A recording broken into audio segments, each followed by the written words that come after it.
नमस्कार दोस्तों, आप सभी का स्वागत है हमारे इस चैनल दिव्य ज्ञान की बात में। आज हम आपको बताएंगे कि बेटियों को शादी के बाद कौन सी चीज अपनी मायके से ससुराल लेकर कभी नहीं आना चाहिए, और यह भी बताएंगे कि विवाहित महिलाएं इस दिन ससुराल से जाती है मायके तो देवी लक्ष्मी की बरसती है उन पर कृपा, और देवी माँ को प्रसन्न करने के भी उपाय बताएंगे। बस मेरा आप लोग से निवेदन है कि इस वीडियो के अंत तक बन रहे और कमेंट में जय माँ लक्ष्मी जरूर लिखें और हमारे इस चैनल को सब्सक्राइब अवश्य कर लें। क्या आप जानते हैं कि बेटियों को शादी के बाद कौन सी चीजें अपने मायके से ससुराल लेकर कभी नहीं जाना चाहिए? आइए जानते हैं कि बेटियों को भूलकर भी नहीं लानी चाहिए ये चीजें। जब बेटियां मायके से ससुराल जाती हैं, तो हमारे भारतीय परंपरा में माता पिता अपनी बेटी की खुशी के लिए उसे हर वह चीज शादी के बाद प्रदान करते हैं। ये अक्सर देखा गया कि जब भी बेटियां अपने मायके जाती है कुछ न कुछ जरूर लेकर आती है। जिन चीजों की जरूरत रोजमर्रा की जिंदगी में उनकी बेटी को जरूरत पड़ती है। यदि आप नहीं जानते हैं तो आपके लिए ये जानना बहुत जरूरी है, क्योंकि कई बार हम खुशी खुशी में अपनी बेटियों को बहुत सी ऐसी चीजें दे देते हैं जिसे देना अशुभ माना जाता है। धर्म के अनुसार, शास्त्र के अनुसार एवं बहुत सारी नीतियों के अनुसार गलत चीजें यदि बेटियां शादी के बाद यदि वे जाती है तो उसके गृह परिवार में अशांति जा जाती है। यहाँ तक कि बेटी के सुहाग पर भी उसका असर कभी कभी पड़ जाता है। आखिर क्या है वह चीजें जिसे बेटियों को कभी भी शादी के बाद मायके से नहीं ले जाना चाहिए? गैस चूल्हा। शादी के बाद रसोई की एक रस्म होती है। उस रस्म में बेटी मायके से दिए गए गैस चूल्हे का प्रयोग करे, ऐसा बहुत से माता पिता के मन में इच्छा होती है। इसलिए वह अपनी बेटी को विदा करते वक्त उसे चूल्हा प्रदान करते हैं। लेकिन ऐसा बिल्कुल भी नहीं करना चाहिए। शास्त्रों के अनुसार कहा जाता है कि यदि नवविवाहित दुल्हन अपने मायके से चूल्हा लेकर ससुराल में प्रवेश करती है तो इसका सीधा असर उस घर के गृहस्थ पर होगा। ऐसा करने से नई दुल्हन नए परिवार में प्रवेश करते ही अपना चूल्हा, अपना रसोई बिल्कुल अलग कर लेगी, जो बिल्कुल भी अच्छा नहीं माना जाता है। इसलिए बेटियों को विदा करते वक्त गैस चूल्हा न देकर आप उसे किचन से संबंधित चीजों को दे दीजिए। नमक। नमक का काम होता है चीजों को नमकीन करना। जब बेटियां शादी के बाद मायके से ससुराल की ओर प्रवेश करती है तो उसका धर्म क्या होना चाहिए? नए घर में प्रवेश करते वक्त सबको साथ लेकर चलना, सबसे अच्छे से बात करना और जो भी रिश्ता उससे जुड़ा है उन सभी रिश्तों में मिठास घोलना। ऐसे में यदि वह मायके से नमक लेकर ससुराल में प्रवेश करेगी तो रिश्ते खराब हो सकते हैं। उससे जुड़ा हर रिश्ता नमकीन का रूप ले सकता है। ऐसा भी माना जाता है कि यदि नवविवाहित बहू अपने मायके से नमक रूपी कोई वस्तु अपने ससुराल लेकर आती है तो उसका सम्मान आजीवन अपने मायके के लोगों के साथ जुड़ा रहता है, लेकिन उसका संबंध अपने ससुराल वालों के साथ कभी भी सही तरीके से जुड़ नहीं पाता है। वह रिश्ता मीठा कभी नहीं बन पाता है। इसलिए बेटियों को विदा करते वक्त कभी भी नमक का कोई सामान ना दें। अचार। बसारी बेटियों को शादी के बाद विदा करते हुए माता पिता उसके पसंदीदा अचार को बनाकर भेज देते हैं, लेकिन ऐसा करना भी धार्मिक रूप से बुरा, गलत माना जाता है। कहा जाता है कि अचार जैसे खाने में खट्टा होता है वैसे ही वह पति पत्नी के रिश्ते में भी खटास पैदा कर देता है। कभी कभी यह खटास इतना गहरा हो जाता है कि पति या पत्नी में से किसी की मृत्यु तक भी हो सकती है। इसलिए इस बात का ख्याल रखना चाहिए कि बेटियों को विदा करते वक्त उन्हें कभी भी अचार ना दें।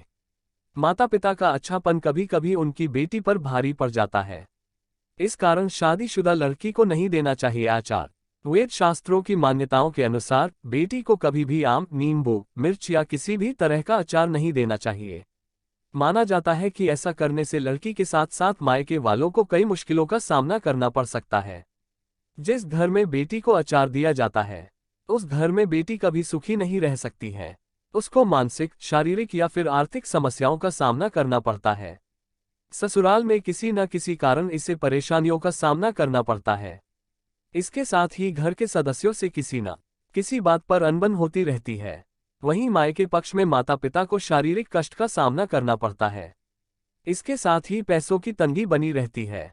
इसलिए कभी भी शादीशुदा बेटी को अचार नहीं देना चाहिए। मिर्च। बेटी को विदाई के समय कभी भी मिर्च नहीं देनी चाहिए। इससे उसके शादीशुदा जीवन में कड़वाहट फैल सकती है। ऐसा माना जाता है कि बेटियों के साथ मिर्च रखेंगे तो नए रिश्तों में शुरुआत से ही तकरार होती है। आज बेटी को विदाई में फल या सूखे मेवे दे सकते हैं, ये शुभ माना जाता है। विवाहित महिलाएं इस दिन ससुराल से जाती हैं मायके तो देवी लक्ष्मी की बरसती है कृपा। अगर आपको ससुराल से मायके और मायके से ससुराल जाने के लिए शुभ दिन का चुनाव करना है तो एक बार यह आर्टिकल जरूर पढ़ लें। धार्मिक शास्त्रों में विवाहित महिलाओं के लिए बहुत सारे रीति रिवाज बताए गए हैं। इनमें से ससुराल से मायके और मायके से ससुराल जाने का सही समय भी उल्लेखित है। साथ ही यह भी बताया गया है कि मायके में कब जाना शुभ होता है और कब जाने से हानि होती है। इस बारे में गुरुजी कहते हैं कि महिलाओं का संबंध शुक्र ग्रह से होता है और इसलिए महिलाओं की कुंडली में शुक्र का मजबूत होना बहुत जरूरी है। यदि आप ससुराल से मायके या मायके से ससुराल जा रही हैं, तो आपको इस बात का विशेष ध्यान रखना चाहिए कि आप किस दिन यात्रा कर रही हैं। सप्ताह में किस दिन जाएं और कब न जाएं। बुध और शनि ग्रह को शुक्र का मित्र ग्रह कहा गया है और सूर्य एवं चंद्रमा शुक्र के शत्रु हैं। ऐसे में यदि आपको मायके जाना है तो आपको बुधवार और शनिवार के दिन जाना चाहिए। आप चाहें तो शुक्रवार के दिन भी अपने मायके जा सकती हैं, मगर शास्त्रों के मुताबिक शुक्रवार को मायके से ससुराल लौटने के लिए बहुत ही अच्छा दिन माना गया है। पंडित जी बताते हैं, एक पक्ष ये भी है कि बुध और चंद्र दोनों शत्रु होते हैं और महिलाओं की कुंडली में यदि चंद्रमा प्रबल है और बुध कमजोर है, बुधवार के दिन भी महिलाओं को मायके नहीं जाना चाहिए। हिंदी तिथि के अनुसार महिलाएं ससुराल से मायके कब जाएं? ससुराल से मायके जाने के लिए चतुर्थी और अष्टमी का दिन सबसे शुभ होता है, मगर आप यदि नौवीं के दिन ससुराल लौटना चाहती हैं, तो यह न करें, बल्कि आपको मायके जाकर कम से कम 5 दिन का वक्त जरूर बिताना चाहिए। आप वापसी के लिए पूर्णिमा का दिन चुन सकती हैं या फिर आप एकादशी के दिन भी ससुराल वापस आ सकती हैं। इन बातों का रखें ध्यान। आपको मायके जाने के लिए कभी भी चंद्र ग्रहण, सूर्य ग्रहण और अमावस्या के दिन का चुनाव नहीं करना चाहिए। यदि आप इस दिन मायके पहुंचती हैं तो मायके पक्ष को धन की हानि, धन से जुड़े एस्ट्रो टिप्स हो सकती है। वहीं आप 9 दिन मायके में रहने के बाद यदि 9वें दिन ही ससुराल लौट रही हैं, तो आपको 2 दिन और ठहर जाना चाहिए और 11 दिन पूरे करने के बाद ही लौटना चाहिए।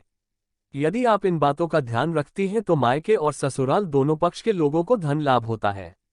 यदि किसी दिन आप मायके से ससुराल वापस लौट रही हैं या मायके जा रही हैं और कांच टूट जाए, तो उस दिन भी आपको यात्रा टाल देनी चाहिए।